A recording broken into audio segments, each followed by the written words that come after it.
4 wickets for Liam Plunkett meant that the LV County Championship leaders Yorkshire nudged ahead of Warwickshire on the second day of their big game at Headingley, Carnegie.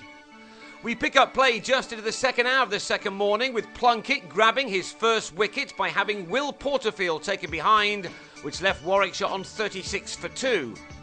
Earlier, they'd allowed Yorkshire to get their third batting bonus point before they were bowled out for 302.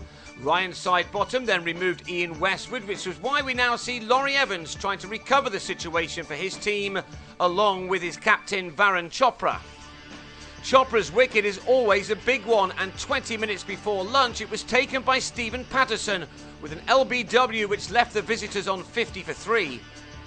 Patterson then struck again in his next over, having Tim Ambrose taken above his head at slip by Adam Lyth before he troubled the scorers. Warwickshire came into this match with their own title aspirations still alive after 2 recent wins. This morning, though, had belonged to Yorkshire, who were then held up early on in the afternoon by the in-form Evans and Chris Wokes. One thing the Bears do have is strength and depth in their batting lineup, and that was needed here against a Yorkshire attack which has impressed all summer.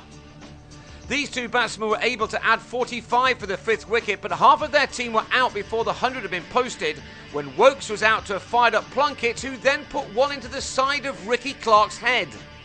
He thankfully was okay to continue, while Evans, a man who knows what it's like to be hit by a quick ball after breaking his hand this season, impressed again in the first 4-day match since he scored a huge 100 against Notts. He added a 50 to that here off 101 balls, this being one of his 7 fours.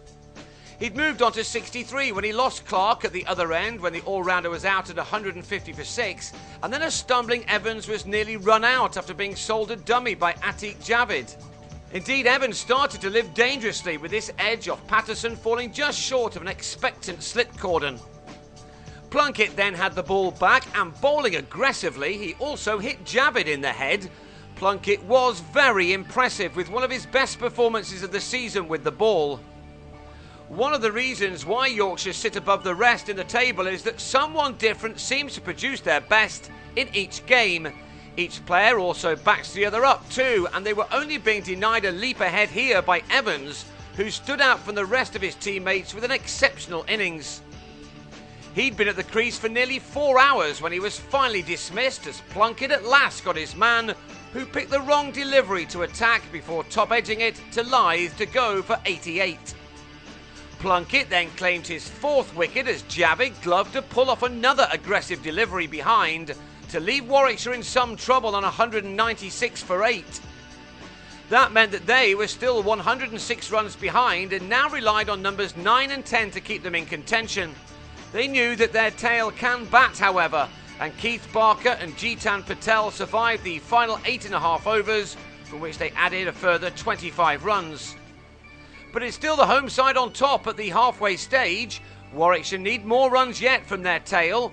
They'll resume on the 3rd day on 221 for 8, with Barker on 12 and Patel on 16, and that leaves them still 81 runs adrift.